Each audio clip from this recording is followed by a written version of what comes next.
Here's your at 2172. Here's your married veteran.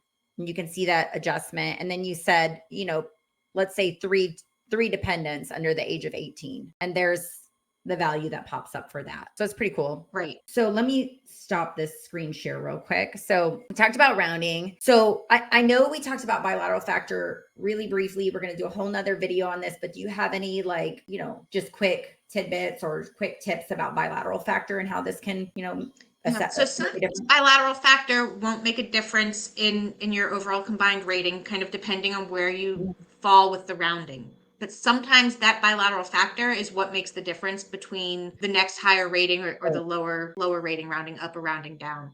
And so basically what it is you get a slight bump up, and we'll talk about how that math works in the next video.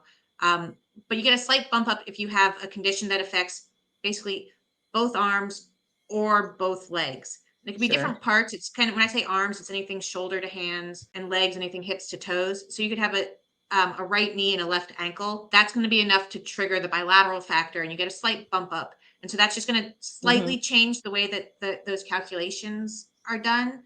And sometimes will result in, if you're 94, it might be enough to bump you to 95%. And so someone who has bilateral factor might get the next higher rating.